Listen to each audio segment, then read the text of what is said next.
Phoenix is a community development corporation, and what that is a nonprofit, basically development organization. So what we try to do is to go in and either renovate, build new, recruit businesses, trying to revitalize areas that may be dilapidated, may be a little kind of down from the economic terms, and the projects wouldn't be done or couldn't be done by the private side. Now, given that Martinsville certainly is ripe for the picking when it comes to that, certainly in need of that service. Tell me about your background and what makes you the person to work in that specific field. You know, I'll bring to Martinsville about 30 years of development experience from a broad perspective. During my career, I'm by nature a landscape architect and urban planner. So you know, I've been in private practice designing projects for private investors and private development companies and doing master plans for communities. I've also been a city planning director. So looking at it from a city side of what they can do, how the codes and issues that they look at. And I've spent about 20 years on the nonprofit side. I've run 2 other nonprofits, the last being the Downtown Development Program in Greensboro. Before that, I was in Smithfield, North Carolina. And so Smithfield is much closer to a city the size of Martinsville. Greensboro is close enough that people can really see some of the work that we were able to do. So I've been both on the development, and I've also worked in private real estate development for a national apartment developer. So I've developed property as well. So I've been from the regulation side, the designer side, the developer side, and then in the nonprofit, trying to bring all those people together at the table. So I've looked at development from all sides of it and know what everybody's looking for, and hopefully can bring that expertise together to find projects that we can put together. But I've also been able to see during that period of time that development isn't a quick process. Even when I was in private development, you know, people would see us build an apartment complex and it come out of the ground and see how fast it would go up, and in, you know, 8 months there'd be this new development there. What they didn't see was the 2 years of work that went in before we even broke ground. And that's the one thing that's the hardest part of what we do is folks don't see all that pre-work that's being done, trying to put the financing together, trying to get plans done that are marketable, how do you take a building that's existing and reformat under the building code, under the historic requirements that we have to work with to be able to bring it back so that it's usable again within the community. And the Henry Hotel, which is one of the specific focuses I know that you've been looking at, is a challenging property. If you've ever been inside, for people who haven't, it is a very unique building internally. And I imagine it's been a challenge to try to match the proper development to the structure that already exists. Yes, it is. And at first look, from somebody who's done historic rehab, it looks like it would be an easy building to do, in that it has a center corridor, it has rooms and units on either side, it has a lot of windows around all 4 walls, which is typically what a developer doing historic rehab is going to look for. The problem is the building's not very wide. It's only about 45, 46 feet wide. And normally when you're looking at a building that has units on either side of a hallway, you wanted to see about 60 feet so you can get a good sized room in there. And what that means, you know, and most folks are first going to think, well, just move the hall to one side or the other. Unfortunately, when we need to use historic tax credits to be able to make the project economically feasible under the guidelines of that program, we can't move the center hall. because that's a major architectural feature of the building. So we have to kind of try to redesign around the hallway, around where existing structural walls are, around where the columns are, around where existing stairwells are at. So you don't always get, a nice, for good or bad, for I think good, you get unique units. For bad, from a development point of view, they're not real cookie cutter, so everyone's unique. So your cost becomes a little different than when I was developing suburban apartments, where every unit's exactly the same, and we can fly through a construction period. Let's talk about Martinsville City Council. Last week they made the request to you. There seemed to be some frustration that it's continuing to cost the city money to maintain a property that isn't on the tax rolls, and in a very, very tight economic time, they're looking at every avenue. They ask you for specifically for 2 plans, but hopefully for 3, on how that property can be brought up to at least break even until this further development can take place. How's that going? Well, right now I'm kind of working through most of it in my head at this point, trying to figure out what those scenarios would be.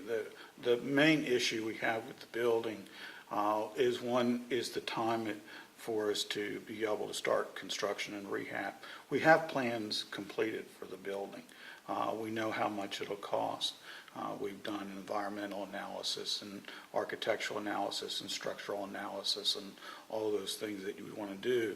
The problem really comes is that with rents it'll generate won't capitalize the cost of the renovation. So that's why we have to find the tax credits and other equity. How much time that takes is a variable that I can't really put a time frame to. I can't say that in 6 months we're do that, because some of these programs are competitive. We may get it, we may not. So council, I think, has had some frustration in that last year we applied for 1 grant and we're not able to get that. The building initially didn't qualify for new market tax credits. It now does, so hopefully that'll help us move that along. But again, I can't give them a specific number. But during that time, the residential tenants have been relocated to other housing, but the 2 commercial tenants are still in the building. And the way the building was initially set up, the utilities kind of ran for the whole building. They weren't individualized to the units.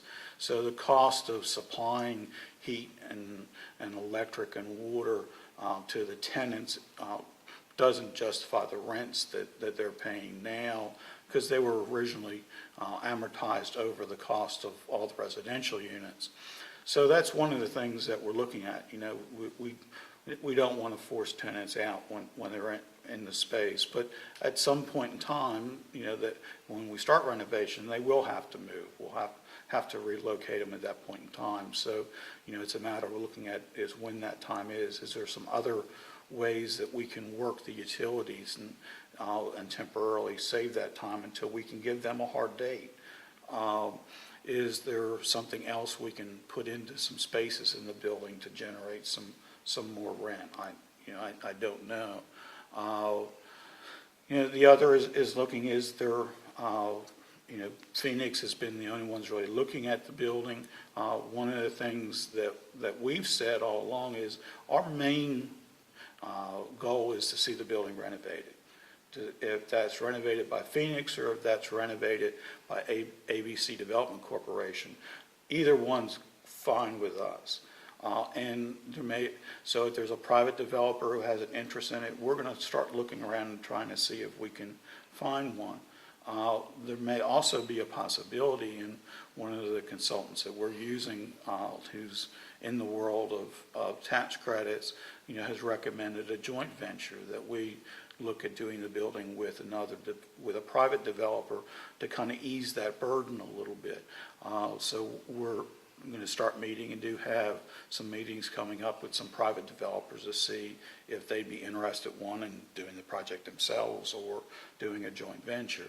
So I think that was one of the scenarios that council was looking for, and hopefully we'll have a better idea of that feasibility by next week. 2 weeks isn't a lot of time to really kind of put all those things together. I can give them general scenarios. Can I give them definites? No. And, and that I think is the problem, is that everybody wants to see something done, and it's not that we can give them a definite number.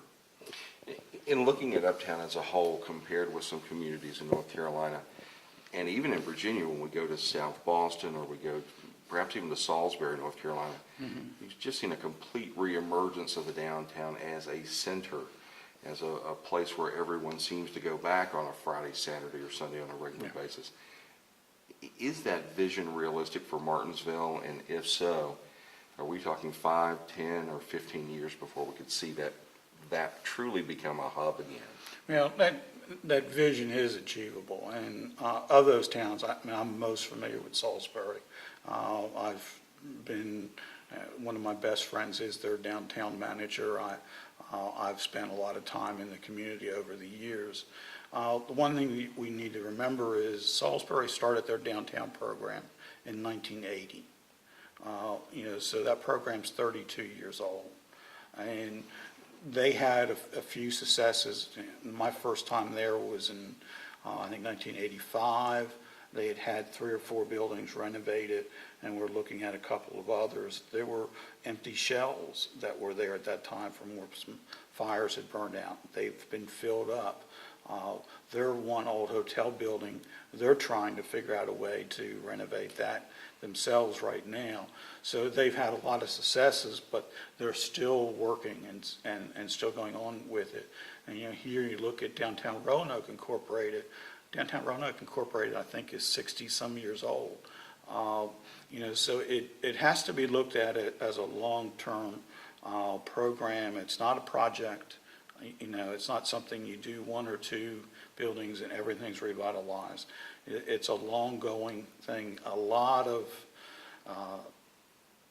different entities come about in doing it. I like to call it, an urban ecosystem. That we need people living downtown. We need people working downtown, shopping. We need offices. You have to balance the parking versus the pedestrian. We need activities like, the parks and open space. You need cultural events. You need the theaters and the galleries. So it needs to be a balance of everything. You can't have too much of one or too much of another. And that was what we found in Greensboro. We were an office park when our program got started, and we had to balance and bring back some of the other uses in there to really get back to a vibrant urban area again. And that's, I think, what we need to do.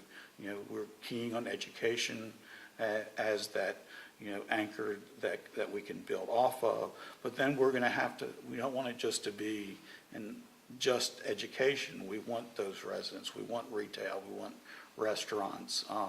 We want to have the cultural aspects of things, but you need to kind of start and slowly build that up. It doesn't all happen at one time.